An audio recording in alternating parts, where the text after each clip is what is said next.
snoring when you've eaten too much of cook's rabbit stew at night. I am going to walk away now, and I want you to come with me. Do you understand, George?"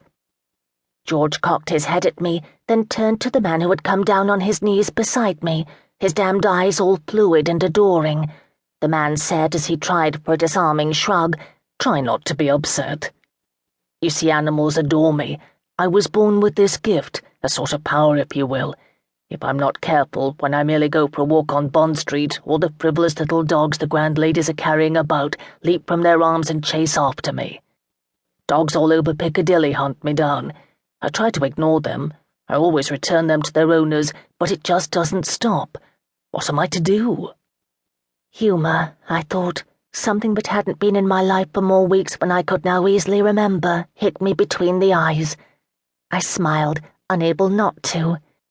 He smiled back at me, a beautiful white-toothed smile, took my hand and helped me to my feet. He was big, too big and too tall. Most of all, he was too young.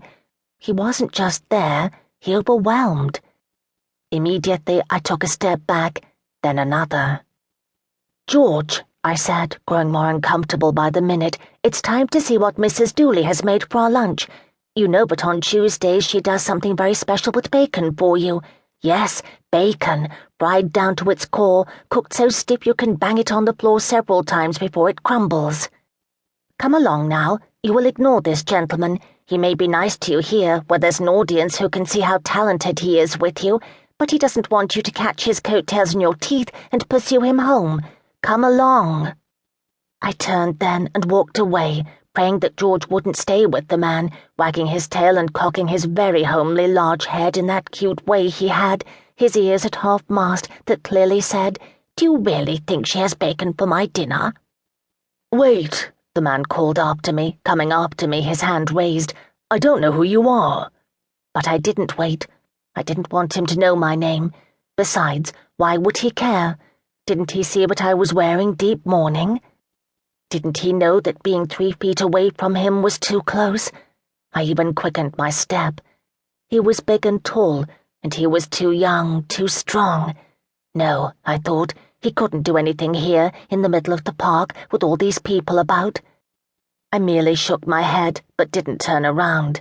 I nearly shouted with relief when I looked down to see George trotting beside me, his tongue lolling, carrying that branch in his mouth, his top knot flopping up and down.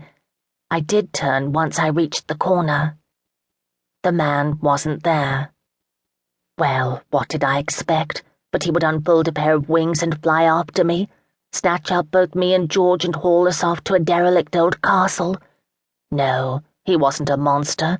He wasn't bent on no good. But he was a man, I thought, too young and too sure of himself. He was capable of things I couldn't bear to think about. But he'd made me laugh. Imagine. We went home, George to eat not bacon but rabbit stew for dinner and snore all night, and I to read some soul-wrenching poetry by Coleridge, "The death fires danced at night," and wonder if he had written that line inside a cloud of opium. I forgot the man. The second time I saw him, I didn't know who he was then either. I was still swathed in black, and this time I even wore a black veil that half-covered my face. When I came out of Hookham's bookshop, he was just standing there holding an open umbrella, for it had begun to drizzle. He wore a smile on his tanned face, aimed at me. I stopped in my tracks. I wanted to ask him what in heaven's name he was doing here, beaming that brilliant smile at me, but what came out of my mouth was, "How can you be so tanned when there hasn't been a hint of sun in over 2 days?" The smile smoothed out, but it was still there, lurking, waiting to become a laugh. I knew it.